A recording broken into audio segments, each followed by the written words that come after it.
I've always disliked that phrase, and I never knew why, because I mean, it seems to make sense on the surface of it.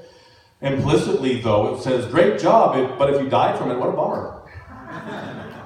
Too bad you couldn't make it. Better luck next life. Like, what? Yes.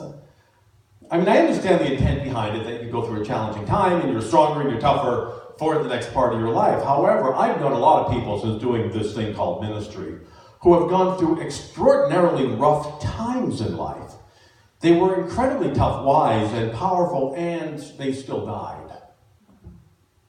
And I've known people who didn't die from their challenges, but became so discouraged and resentful or scared of life that they didn't get stronger, they just got beaten down, and they lost their faith.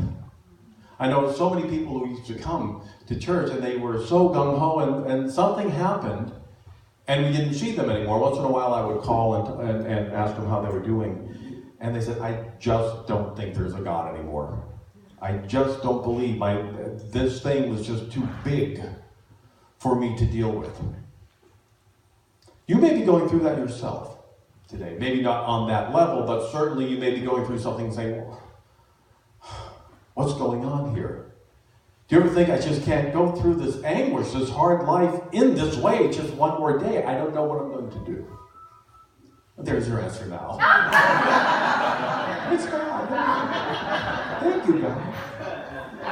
You called back. But sometimes our prayers, our desires, our affirmations, nothing seems to work. The phone call doesn't come through. It's not getting better. In fact, it's getting worse. If what doesn't kill me makes me stronger, I should be the strongest damn New Yorker in town. What's going on? And yet it can be a problem when you feel you're just about out of gas. You've got no more energy. I have nothing more to give, and you're this close to giving up. And where is God? Where is all the work that I've been putting into this? Why is there no feedback? Why is there no payback? Why aren't my prayers and everything I'm doing working? Well, the scripture we just heard John share deals with this issue so brilliantly. And I hope that today you really get that there is hope. That there is an answer despite the challenges you're going through today. Now, to recap what we heard a little bit. Now, John, I have to correct you just a little bit. It's Elisha. Yeah. There's Elisha and there's Elijah. It's Elisha with a not Elijah with a G. It's Elisha with a But they're very different prophets. Elisha. We're talking Elisha is the one he was a prophet in Israel. Now, a prophet in the Hebrew Bible is a person who has been called by God to remind the people that when we turn to God, our problems eventually get solved. When we turn away from God, we run into trouble. Now, in our New Thought understanding of this, turning to God means going to your heart, going to your intuitive heart, going to your place within and listening to the truth, that voice within. Turning away from God means going to other people outside of us because we know, well, of course, they know better than I do. Well, they don't. But we get in trouble when we think that they're more powerful. They have the answer when I don't. We have the answer. It's in here. So when they say the people turned from God, it meant they went to outside themselves and tried to figure it out with their brain. The Israelites were living in a country that had a lot of different tribes around, who believed in a number of different gods. One of the main problems as the prophets and the leaders found too frequently was that the people of Israel kept turning to the other gods for help, which seemed to really tick off the Jewish God, Yahweh. Now, it wasn't that the Jewish people didn't believe that there were other gods. They just thought, my God is bigger. My God is better than your God. They said the other gods were around, but they were pretty weak. And they couldn't do anything like Yahweh can. So they when things were not going well with their God, when the crops were not happening, when they seemed to be starving, they said, well, Yahweh doesn't seem to be doing much for me. Let me go see what Ashtaroth over here has for me. So the fertility gods just seemed to be a little more present for them. But every time they turned to them, the people got into trouble. At one point on the road to the promised land, God was so over the complaining of these children in the desert, he told them, well, your children will get into Canaan, but you won't. I'm tired of your complaining. A very important lesson here. Stop complaining if you want abundance. If you're complaining and moaning and whining, we're taking our abundance and putting it over here. We're not allowing it to come into our consciousness. So yes, we have a right to work through whatever we're going to work through, but don't be negative about it. Keep yourself lifted up. Keep knowing that the good is coming no matter how long it might take. It might come in a different way than you think. It might be in a different place than you think. But good is guaranteed to every creation of spirit. Okay, I have one Mother's Day joke, right? My mother was walking down the street past Penn Station one day, and a man came up to her and said, I haven't eaten for 3 days. She said to the man, force yourself. Okay, now back to the prophet. So one day, Elisha, the prophet, comes across a poor widow whose debts were so large she was being forced to give up her 2 sons to slavery. Elisha asked her, well, what do you have in the house that's valuable? And she said, well, I have nothing. Well, that's a little oil. Elisha says, now go borrow as many containers, jars, bottles, bowls, whatever you got. Get a lot of them from your neighbors. Go inside the house, shut the door, shut yourself and your sons in, and pour all the oil into all the containers you got. So she fills all of them and tells her sons to bring more, and they say, that's it. And then the oil stops. She tells Elisha it's all done, and he tells her, go sell the oil, pay your debts, and then keep what is left so you and your sons have that to live on. Now, great story. That's fun. How is that relevant to my life? What does this all mean? It's like, that's a great story, but it doesn't mean anything. In our New Thought Bible interpretation, men and women stand for 2 different things. Now, we all have these energies and these faculties within us. But when you read in the story men and women, there are 2 different things happening. Men represent in a story thoughts, ideas, and wisdom, and women represent feeling, intuition, and love. Now again, we all have both male and female within us. But when we're reading a story, we're looking to see, well, how's the storyteller weaving this personal story in me? A widow represents your intuitive self that has been left to do life without the ideas, the male energy, the male idea to succeed. So you're going forward wondering, how am I going to do this? The ideas don't seem to be coming. You can feel that God is here, but somehow I just can't seem to land that job. What's going on? I can't seem to find my mate in this big city. I can't understand how to pay the bills without enough money coming forth. So we feel that the good should be here, and yet we can't really think or figure out how this is going to work. Elisha, the prophet, is the idea of God that says you have more than enough in your life when you begin to use the talents and the good that you already have to have a successful life. Elisha says, what do you have in your house that's valuable? What's in your consciousness? House in a story means your awareness, your inner knowledge. What do you have going on, and what do you remember about you, about the powerful you that you are? What's in you that can be used as a powerful gift of God to make your life work? What are your talents? What can you do to bring forth the good in life? What do you love to do? Are you doing what you love to do in life? If you're not, you're probably not succeeding in the way that you would like to. Elisha says, so what do you got? What do you got going in there? And she says, really, we have nothing, well, except for a little oil. Kind of discounting the very little thing that she has. Well, oil in the ancient world was extraordinarily valuable. Not only was it used in making bread and other food, it was used as fuel at night to light the torches. Without oil, they were completely in the dark. And it was also used to clean the body. Remember the woman who washed Jesus' feet and hair with the oil? Judas, the group treasurer, was appalled because it was like pouring money all over him. It was, in fact, it was money in some ways. The Olympic winners were given oil in those big trophy cups they got. That was a valuable prize they received. So oil, metaphysically, is the abundant good of God within you pouring forth as your talents, your gifts, your spiritual inheritance from the universe. To share with the planet, to bring forth your own abundance, and to share with the planet, and to make the planet a better place at the same time. Now, the truth is we have to give of our gifts if we're going to receive. You've got to give what's in you to the universe, to the planet, and then you receive back. It's a wonderful, big spiritual cycle. So if you're not giving, if you're withholding, then you're probably not prospering in the way that you would like to. Give the universe your talents, and the universe will give back to you more than enough.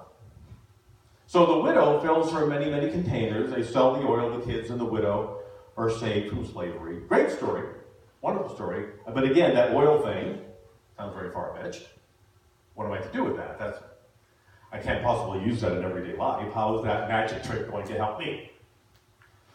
The Holocaust survivor, Corrie ten Boom, who was a Dutch Christian who helped Jewish people escape the Nazis, then she was finally caught and her family were put into concentration camps, says in her memoirs, The Hiding Place, that she had a little tiny little vial of liquid vitamins and minerals that she was using to help those who were sick. In the camp, they hadn't received any supplies, and they were expecting them for months, but they just weren't coming. Her small vial of vitamins and minerals, however, as she gave it, it never ran out. For weeks and months, she kept, and it was tiny. It was a tiny thing. She said it just never ran out. Every day there was more. Anyone who needed it, she gave without a thought to herself or to her family members. She said, "That'll be enough. That's fine." Everyone in the camps were intrigued by this tiny bottle of vitamins that never emptied. But she kept praying, kept knowing, and she kept remembering Jesus feeding the 5,000. That there was always somehow enough for everybody there to have whatever vitamins they needed. One day, many weeks later, a new shipment finally arrived. The vitamins and the minerals showed up. And that day, guess what happened? It ran out. Coincidence? Divine coincidence. Absolutely. The good of God is available to us when we raise ourselves up and know it's here. One day in San Francisco, I was running an errand on the other side of town, and I was going back to the church office, and I glanced down as I was driving, and I saw the needle was on empty. I mean, like really kind of below empty. That's a frightening feeling when you're on the highway and you have no idea where you are or where there is a gas station anywhere near. But I was pretty centered. I was pretty lifted up in prayer. I just finished doing a hospital visit. And I went to my heart and I affirmed, there's more than enough fuel to get where I'm going. Thank you, God. I had no fear whatsoever. I knew I'd been taken care of here. Now, I'm not lying. I'm a minister. I don't lie. On a Sunday. And a temple. But I'm telling you the truth. The needle went and moved up. The needle was on empty, a little below, and now it wasn't. Oh my God. I found a gas station, and as I pulled into the station, the needle went,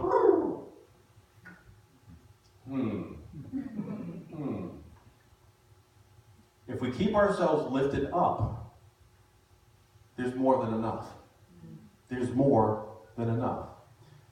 Now, these are examples of how the physical world isn't always what it appears to be, that there are divine laws that seem to supersede the physical, but they don't. They're just revealing a greater truth. We still live in a spiritual universe guided by spiritual law. But the deeper meaning of the Elisha story is that you have in you at this very moment the means to have abundance, pouring forth without knowing how. See, we don't know how, and trying to figure out how is not going to work. You knowing how is not going to matter a whit. Your job is to say thank you. It's happening. I don't know how, but I know it is. But we have to trust that the Father, Mother, Creator within us knows how to do this. Has been doing this for eons, since the beginning. But I have to be willing to go within and listen. To let the good that I have in me flow forth, to pour out the oil, which is love and joy and enthusiasm and talents in your faith, that God's got this. That's why we have to begin in the morning. When I saw half This is the day that joy has been. We've got to lift ourselves up. We've got to be there first before we can see the good come forth. Do we understand that? Yeah. This is the way it works. You get enthusiastic and the universe is like a magnet. Your joy, your excitement. There's nothing worse than going to a show and seeing somebody who's not excited about being there. Right. Okay. And then you leave and you say, I didn't have an experience. But when you go and you see somebody who is so present and they're performing with every ounce of their being, every soul, every from down to their toenails to their hair, you know there's something wonderful going on. Now this past year has been pretty astonishing to me in that I have not drawn a living wage and a paycheck for over a year now.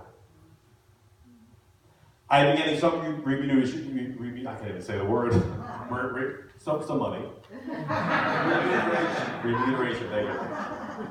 Here, but we haven't reached an actual working income level yet. But the universe has been providing my needs in the most unexpected and astonishing ways. I got to tell you, it's been scary at times this past year going, okay, God, I can't wait to see how you're going to work this one out tomorrow by 2 o'clock. Thank you very much. And my outer consciousness, my brain, often will wonder, how is this going to happen? Oh my gosh, I'm going to have to go to CVS and get a job, which is not my work, it's not my joy. But it keeps showing up in so many different ways. So my job continues to be breathing. Calling, oh, it's Paul again on Silent Unity. Hello, may we pray with you again today? You called at 2 o'clock. Oh, lovely, you're back at 3 o'clock. That's nice. But that's why they're there. My job is to have faith, to be grateful, to know that God's got this, keep my energy lifted up, my enthusiasm for what I'm doing. And when I do that, I'm meeting God at this level and not down here. And then it shows up. It just shows up. Over and over and over again. Now, it's like walking a tightrope for a year, and that's a little like, okay, that's really fun. And now it's been a year. But you keep going, you keep doing it, and you keep going, you keep doing it. Anybody who's an artist has been walking a tightrope for your whole life. Ever since your career, you go, all right, that show's over, that exhibition is done, that book is done, now what? Walk the tightrope of faith. Keep going, keep going, keep going. Creative Spirit has your good waiting for you. No matter how frightening it may seem, no matter what problems are here, no matter what the appearance to the contrary might be, we have to use our talents, our joy, our enthusiasm for life here and know that it's good because your life was created to be good. Let that oil, that light, that love, that joy keep pouring out, and it's guaranteed that your life will work and succeed. Take a breath. Breathe out. If you've had that challenge in your mind while sitting here, let it go. You don't know how to take care of it. God does. Creative Spirit inside of you does. Let it go. Breathe it again. Close your eyes. Breathe out.